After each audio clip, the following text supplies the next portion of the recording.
Olá, essa aula é uma aula focada de forma especial para os alunos que participam do curso de plantação de igreja no Seminário Renovado. Se você está tendo acesso a essa aula, você é bem-vindo. O conteúdo está disponível no YouTube exatamente para que você possa acompanhar. Então, tire o melhor proveito que você puder aí das aulas.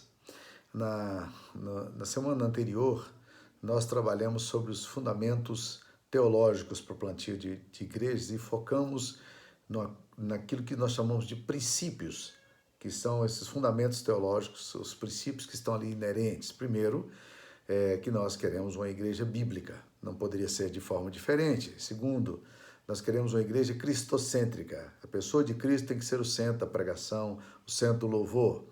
Terceiro, nós queremos uma igreja que seja evangélica, que ela pregue o evangelho, não pregue autoajuda, nem teologia da prosperidade, nem regras morais. Não é o foco nosso de como igreja. Falamos também que é uma igreja que, um princípio da igreja é que essa igreja precisa ter um olhar para a cidade, uma igreja que olha para a cidade como objeto do amor dela e a preocupação dela em cuidar dessa cidade. Ela também precisa ter os olhos voltados para o reino de Deus, esse é outro princípio que nós colocamos. E colocamos ainda que tem que ser uma igreja reformada, que adote os princípios básicos teológicos da reforma, como a sola fide, sola gratia, sola escrituras, soli deo gloria.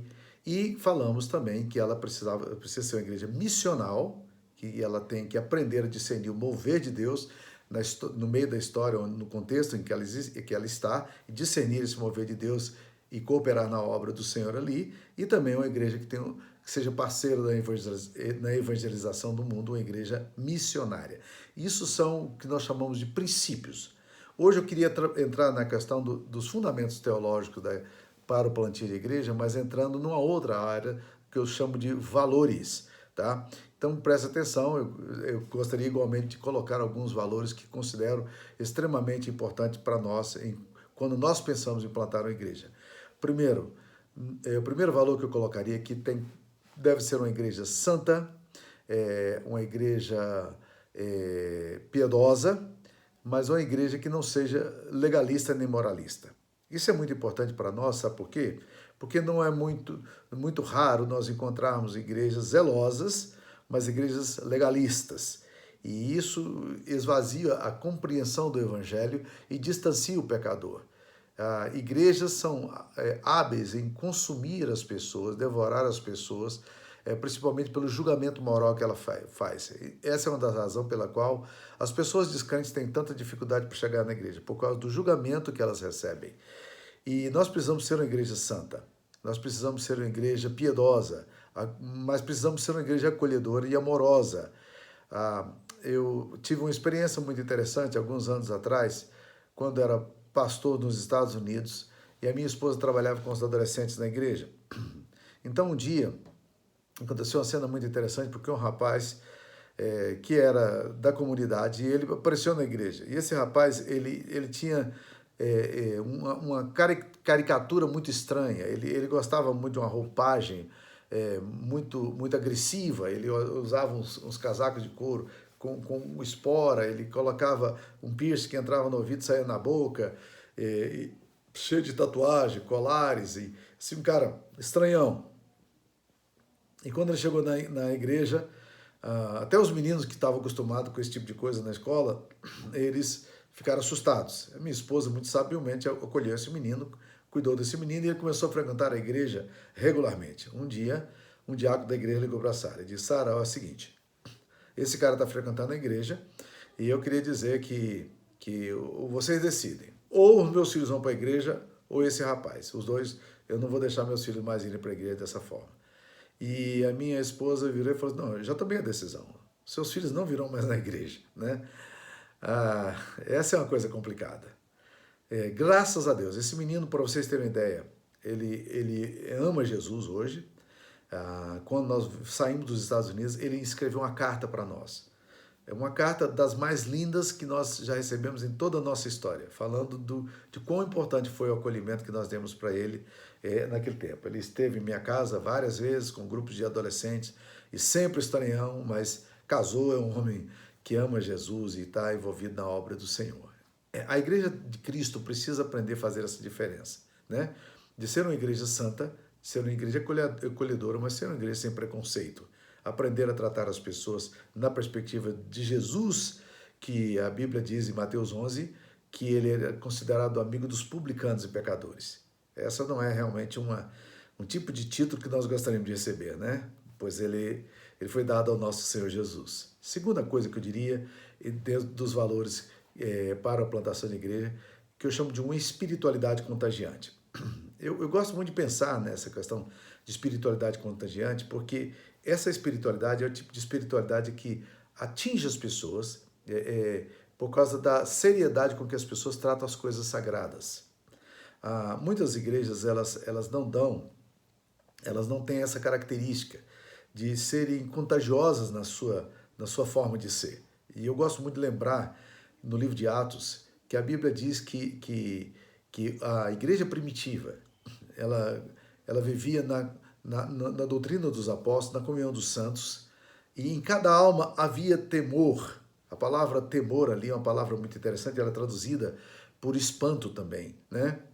Em cada alma havia uma sensação de que algo sobrenatural, de que algo profundo e espiritual estava ali presente. E as pessoas, e a Bíblia diz que eles contavam com simpatia de todo o povo, enquanto isso acrescentava-se-lhes o Senhor dia a dia os que iam sendo salvos. Eu fico me perguntando se a nossa comunidade tem essa espiritualidade contagiante. Se as pessoas, quando ouvem os nossos sermões, o nosso louvor, ou quando entram nas nossas igrejas, elas têm uma percepção do sobrenatural ali presente, de que Deus está naquele lugar.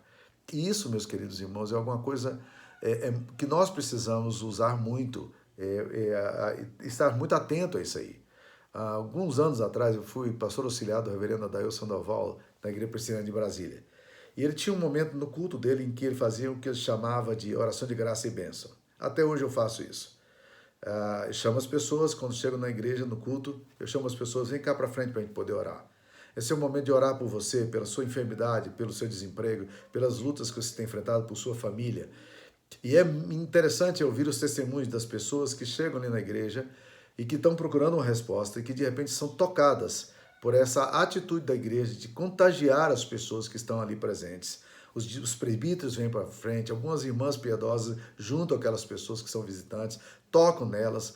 E isso, meus queridos irmãos, é alguma coisa extremamente importante. Será que a nossa espiritualidade contagia? As pessoas que entram nas nossas igrejas, elas percebem que há um Deus no meio da gente e que essa presença do Senhor é sensível no nosso meio. Será que a gente tem aquela sensação, o Senhor está no seu santo templo, cale-se diante dele toda a terra como tinha Abacuque? Então nós precisamos pedir a Deus para nos dar uma comunidade que tem esse tipo de espiritualidade. Terceira coisa que eu diria é que um dos valores que tem que sustentar essa igreja que nós estamos plantando, essa igreja que nós sonhamos com ela, é uma igreja que tenha identificação com os que sofrem. Nós precisamos de uma igreja que tenha a capacidade de ser generosa, de ser cuidadosa, de apoiar as pessoas que estão passando por lutas. E é fantástico quando você vê a igreja como um todo agindo dessa forma, quando os pastores têm esse tipo de preocupação com aqueles que estão passando por sofrimento. Há muita luta e há muita dor. Há muita carência de tudo. E a Igreja de Cristo é colocada no mundo para cuidar das pessoas que sofrem. E nós precisamos entender isso como um convite de Deus para a nossa história. Será que nós temos amado as pessoas a tal ponto de realmente cuidar delas? Muitas pessoas não virão o que a gente prega, mas verão o que a gente faz. E é interessante esse tipo de atitude, quando nós temos essa identificação com os que sofrem. Algum tempo atrás, nós estávamos pensando em construir um novo templo e compramos uma área bem maior para construir o templo, quando ganhamos uma área surpreendentemente maior que nos foi doada. E uma das coisas que o cara que doou para nós, ele disse, nós queremos deixar um legado para a cidade e nós temos visto o que a igreja de vocês faz e nós entendemos que a igreja de vocês tem condição de levar isso adiante. E nos doou, né, uma área que custa cerca de 15 milhões de reais e uma área de 111 mil metros quadrados praticamente dentro da cidade. Então, nós precisamos cuidar das pessoas, porque a Bíblia diz isso aí, nessa primeira razão, porque isso glorifica a Deus. Gálatas 2,10, o apóstolo Paulo fala que quando eles saíram de Jerusalém, eles recomendaram que cuidasse dos pobres, e ele disse, nós observamos isso, né? E nós precisamos cuidar dos pobres porque há muita dor, e a fome, a necessidade nós precisamos acolher. E nós precisamos cuidar dos pobres também, para resgatar a nossa humanidade, nossos filhos burgueses, ou nós que temos atitude burguesa na igreja, quando começamos a cuidar das pessoas necessitadas, isso gera em nós uma compreensão da nossa própria humanidade. Isso é uma bênção para a nossa vida. Isso resgata a teologia e resgata a dimensão desse Cristo que se encarnou por nós a tal ponto de vir e viver, andar entre os carentes, entre os que sofriam nas regiões da Judéia e da Galileia. Esse Jesus que resolveu empoeirar seus pés no meio de uma comunidade cheia de carência de todas as formas, oprimida por um governo injusto como era o Império Romano. Nós precisamos aprender a fazer isso. Isso é evangelho, isso é o que a Bíblia nos ensina. Quarta coisa que eu diria, dentro dos valores, é que nós precisamos ter uma liderança coerente. Um dos valores que sustentam os nossos pressupostos teológicos é exatamente isso, de que o que nós fazemos é coerente com aquilo que nós pregamos. Nós vivemos num país assolado por escândalos relacionados a pastores e igrejas. E nós não queremos engrossar essa fileira. Hoje nós somos identificados com aquilo que de pior existe no Evangelho. Mas nós queremos uma liderança coerente, uma liderança de caráter, uma liderança íntegra, onde as pessoas olham e possam dizer, nós podemos confiar nisso aqui. Por quê? Porque esse povo realmente faz as coisas com seriedade. E é isso que diz a Bíblia em Mateus 5,16, quando Jesus fala que nós somos o sal da terra e luz do mundo. E aí no versículo 16, que é um versículo mais esquecido, ele fala assim, assim também brilhe a vossa luz, para que os homens, vendo as vossas boas obras, glorifiquem o vosso Pai que está nos céus. Uma liderança coerente atrai as pessoas, atrai os pecadores. Um pastor íntegro numa cidade, depois de muito tempo conhecido da igreja, da cidade, ele passa a ser uma referência na cidade de gente séria. E isso é fantástico para o evangelho. Se nós quisermos plantar uma igreja, se nós quisermos bons pressupostos teológicos, nós temos que colocar isso aí. Uma liderança coerente. A quinta coisa que eu diria, nós precisamos, e esse é um valor também que eu colocaria aqui, nós precisamos ter uma igreja com culto celebrativo. Esse talvez seja um dos temas mais controvertidos dessa palestra que eu estou dando. Porque muitas pessoas falam, não, nós precisamos, culto não é para satisfação humana, culto é para a glória de Deus, e a gente tem que fazer as coisas não é para os homens verem, mas para Deus. E quando eu olho para as Escrituras Sagradas, eu vejo a palavra de Deus no Antigo Testamento sempre dizendo que a gente tem que louvar a Deus com júbilo, com cânticos de celebração. E não havia, naquela igreja lá do Antigo Testamento, não havia essa percepção de que o fato de você ter uma igreja celebrativa opunha-se ao fato de ser uma igreja que tinha um culto reverente. Tá? Então, reverência e celebração não são coisas que se excluem. E eu gosto muito do texto do Salmo 33, versículo 33, que fala assim, tangei ao Senhor com arte e com júbilo. Duas coisas ele coloca ali na forma da gente adorar a Deus. Primeiro, tem que ser com arte. Ou seja, não pode ser uma coisa mal feita. Não pode ser uma coisa de qualquer forma. Nós precisamos preocupar com o nosso louvor, temos que preocupar com uma liturgia bonita, uma liturgia bem preparada, as coisas têm que ser feitas com arte, os músicos devem estar bem treinados, mas há uma outra dimensão que é tanger ao Senhor com júbilo e com arte e com júbilo. Júbilo é essa expressão de alegria, essa expressão de louvor, onde a comunidade está ali diante de um Deus e ela está celebrando a presença de Deus e glorificando a Deus pela forma como Deus tem se manifestado na história. Então, celebre na sua igreja. Muitos cultos são tão fúnebres que eles estão mais para requiem do que para alegreto. Então, nós precisamos aprender a ter um culto que seja ao mesmo tempo reverente, mas que seja também um culto celebrativo, onde as pessoas possam entrar e elas possam adorar a Deus com liberdade e com alegria no coração. Não seja um culto em que a liturgia seja uma liturgia fria, mal feita, mal organizada, mas um culto celebrativo, onde o povo de Deus possa celebrar a glória do Deus que eles têm e do Deus que merece todo louvor, né? Um sexto ponto que nós diríamos aqui, meus queridos, é o culto que eu chamo de culto com excelência, um dos valores de implantação de igreja. Eu tenho visto como muitas vezes os nossos cultos eles não são feitos com excelência. Muitas vezes são feitos com muito descaso. E você que é pastor e está me ouvindo, presta atenção no que eu vou falar. 95% da sua comunidade, normalmente você se encontra com ela só no culto dominical. Como é que você prepara um culto que não seja excelente? Como é que você oferece alguma coisa que não seja o melhor que você pode dar? Música boa, de boa qualidade, né? Cânticos bem feitos, os avisos bem preparados, a mensagem bem organizada. Se você tem dificuldade para pregar, pregue menos, mas pregue melhor. Ouça os pregadores, faça uma síntese do sermão, dá uma melhorada no sermão do pastor Hernandes, do pastor Jeremias, e faz alguma coisa com excelência aí. Há muita coisa disponível na internet, mas estude o seu sermão, prepare o seu sermão. O meu pai é um homem simples. Ele foi presbítero durante muito tempo, se tornou presbítero emérito da Igreja Presbiteriana de Gurupi. E meu pai tinha uma coisa interessante, porque quando eu ligava para ele no domingo, eu perguntava para ele, a nossa conversa sempre foi uma conversa assim muito concreta. Meu pai não é filosófico, né? Meu pai é um homem simples. E eu então conversando com ele, perguntava assim, pai, como é que foi o culto domingo? Aí ele falava assim, não, foi uma bênção, a palavra foi muito boa, o pastor estudou o sermão. Ele falava isso para mim, um homem praticamente iletrado, mas não era bobo, né? Nunca foi bobo. Quando eu lembro um dia que nessa pergunta que eu fiz, ele falou assim, o pastor ontem colocou um missionário para pregar, mas esse missionário não sabe falar português não, ninguém entendeu nada do que ele falou, né? Aí ele falou, o pastor tá preguiçoso, não está querendo preparar os seus sermões. Às vezes eu tenho a impressão de que é assim que acontece mesmo. A gente não pensa na liturgia da gente. A gente não planeja a liturgia da gente. Gente, gaste um tempo para pensar na sua liturgia semanalmente.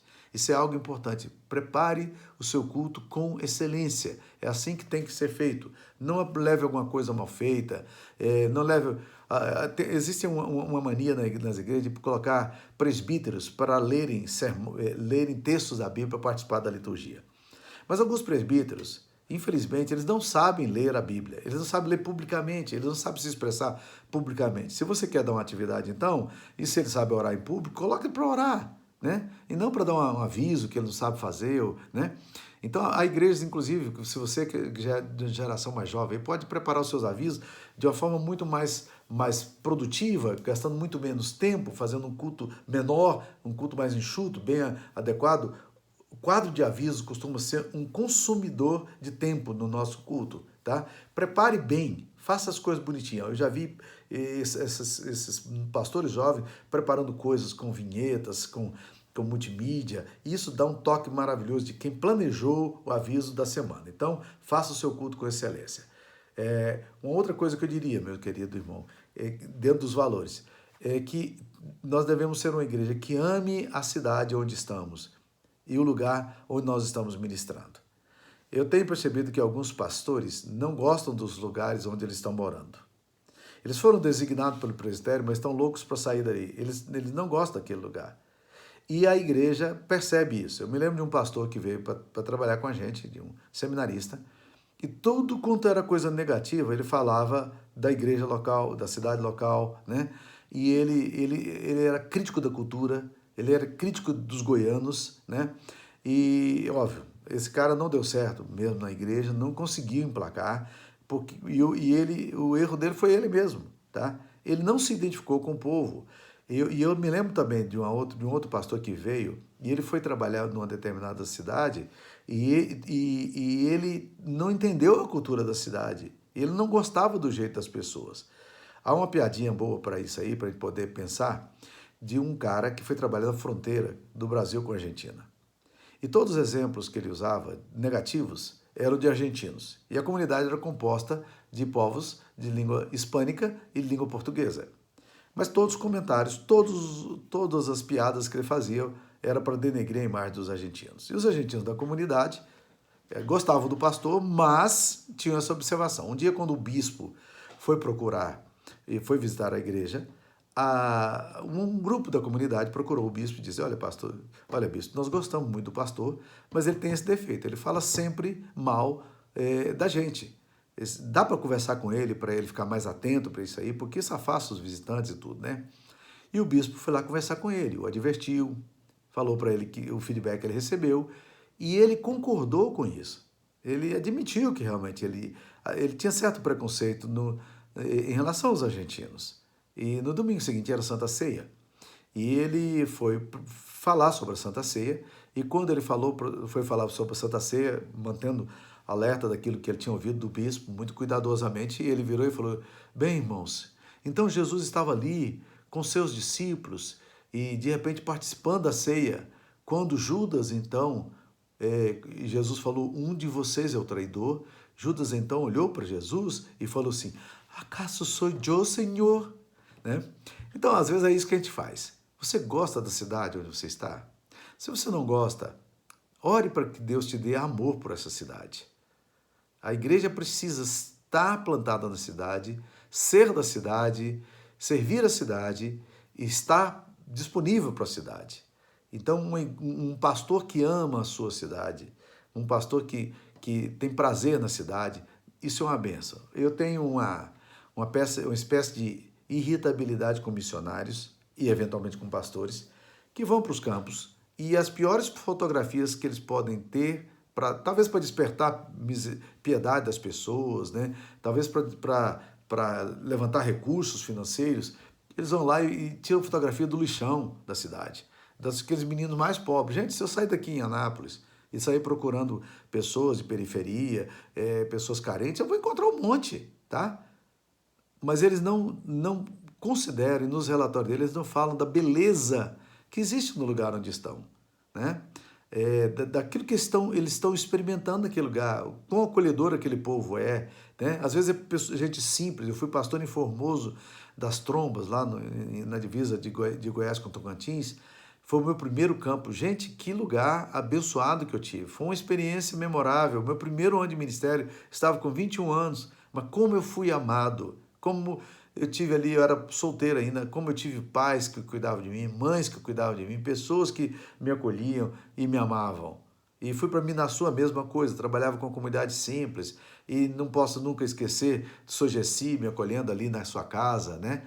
E assim, um acolhimento tão fraterno, tão simples, tudo era com simplicidade, mas tanto amor. Então, gente, aprenda a amar a cidade. A igreja precisa amar a cidade. Isso é um valor que a igreja tem que estar presente, tem que ter presente nela. Outro aspecto que eu levantaria aqui para vocês, em termos de valores no plantio da igreja, eu diria que uma das coisas que a gente precisa ter também é uma igreja que fale bem de si mesma. Isso mesmo, sabe? Existem igrejas que falam bem de si e existem igrejas que falam mal de si. Eu diria o seguinte, que os maiores propagandistas, tanto por o bem quanto por mal, são os membros da sua própria igreja. Imagine se você ouve um sermão num domingo à noite e você chega então e no seu trabalho você fala para o seu colega, fala para as pessoas que estão ali que aquele culto foi um culto muito abençoado para você, que o pastor foi uma bênção ali, que você estava passando por uma luta e você ouviu uma palavra de Deus no seu coração, que o louvor foi ministrado à sua vida. Pense bem, essa pessoa que está te ouvindo, que talvez seja até de outra igreja, e talvez esteja em crise também com a sua outra igreja, quando ele ouvir isso, ele vai dizer: puxa vida, está aí uma igreja para eu conhecer. Mas se você chega e começa a falar mal da sua igreja, o que acontece? As pessoas também começam a ouvir e dizer: cara, essa igreja é uma igreja que eu não quero ir. Existe um famoso ditado em inglês, os ingleses gostam muito de ditados, que diz assim: nobody buys a ticket for Titanic. Ninguém compra um bilhete no Titanic, para o Titanic. Então é o seguinte, Titanic foi um navio que se afundou de forma, talvez o naufrágio mais conhecido na história, né? E mais de 1.000 pessoas morreram nesse acidente. E imagine que alguém ofereça a você para fazer essa viagem inaugural, que você estivesse naquela época, soubesse que ele ia afundar, te oferecesse por $10. $10 para você viajar nesse navio. As pessoas diziam, olha, é um navio de luxo, é o navio mais seguro que já foi construído na história, mas você soubesse essa história e você dissesse, esse navio é um navio que vai afundar daqui a um pouco e as pessoas vão morrer. E eu não quero estar ali para ver. Ninguém quer entrar numa igreja com problema. Ninguém quer estar numa igreja onde os próprios membros da igreja falam mal de si próprios. Existem grupos na igreja, às vezes conflitos históricos mal resolvidos, problemas que nós não administramos muito corretamente, que não resolvemos, e esses problemas se arrastam durante anos na vida da igreja. São igrejas que estão sempre se fazendo, elas nunca estão prontas. Então, o que acontece? Uma pessoa que chega numa igreja dessa, né, então ela percebe que essa igreja não anda bem, então ela não quer ficar nesse lugar. Com toda razão, eu também não gostaria de ir para uma igreja que vivesse assim. Então, quando você fala bem da sua igreja, você, na verdade, valoriza o trabalho que você tem. Existem igrejas que a gente chama de igreja de moral alta, igrejas com moral baixa. As igrejas com moral alta são aquelas que todo mundo está falando bem dela. Igreja com moral baixa é aquela que até os próprios membros da igreja não querem, falam mal dela. Uma vez uma mãe foi questionar um adolescente, uma adolescente que não queria ir para a igreja. E essa adolescente foi bem direta no pescoço dessa mãe e disse o seguinte, mãe, por que a senhora quer que eu vá para a igreja? A senhora também não gosta da igreja, por que eu deveria ir? Né? E era verdade, porque essa mulher era uma mulher que falava sempre muito mal da igreja, muito mal do pastor, muito mal da mensagem, e era uma pessoa tóxica em relação à sua própria comunidade, tá? Então esse é um valor que a gente precisa ter, uma igreja que fale bem de si mesmo. Um último valor que eu gostaria de colocar aqui para nós é o valor da reforma também, que é um valor que nós precisamos adotar, que é o valor que diz Ecclesia reformata et semper reformanda secundum verbum Dei. Esse palavrão todo aí que eu usei, né, diz o seguinte, igreja reformada sempre reformando-se, segundo a palavra de Deus. Olha que princípio interessante que a reforma colocou. Olha que valor maravilhoso que está inerente aqui a esses fundamentos teológicos.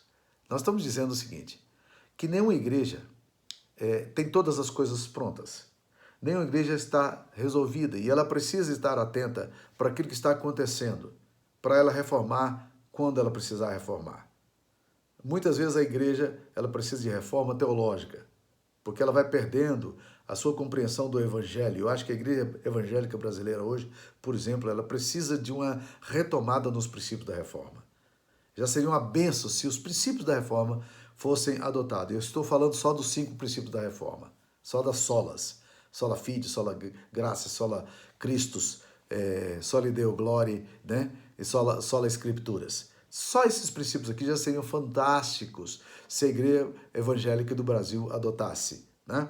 Mas também eu acho que nós precisamos considerar essa ecclesia reformata et semper reformanda na percepção da adaptação que uma igreja precisa fazer no contexto no qual ela está inserida. É uma igreja que percebe o que está acontecendo e ela adequa a sua abordagem, o seu estilo, a sua roupagem, a sua metodologia ao contexto cultural no qual ela está inserida. Isso é uma igreja que faz uma contextualização das verdades do evangelho e faz essa aplicabilidade no contexto no qual ela está vivendo. Então nós precisamos, e isso aqui para mim é um valor muito caro, porque é um valor que já vem da reforma. Ecclesia reformata et semper reformanda. É uma igreja que é reformada, que está sempre reformando-se. Esse negócio de dizer, nós temos que fazer porque sempre fizemos assim, é um tiro no pé. Nem sempre nós precisamos fazer porque sempre fizemos. Nós podemos fazer de forma diferente do que aquilo que sempre fizemos. Por que não? Desde que, preste atenção, porque o princípio da reforma diz Ecclesia reformada et semper reformando secundum verbum Dei. O que nós não podemos fazer é esquecer a palavra de Deus e fazermos coisas com modismo, com pragmatismo e sem levar a sério o pensamento teológico bíblico que nós temos adotado. Então, quando nós fazemos apenas para agradar pessoas, para atrair clientes, e aí nós entramos numa curva espiral muito complicada. Nós precisamos de fundamentos teológicos. E esses valores aí, eu diria, são valores essenciais para que a gente considere no plantio da igreja. Eu espero que Deus tenha te abençoado com isso aí. Se quiser compartilhar esse vídeo com alguém, fique à vontade, é só dar um clique aí e compartilhar. Deus abençoe você e fique na paz do Senhor.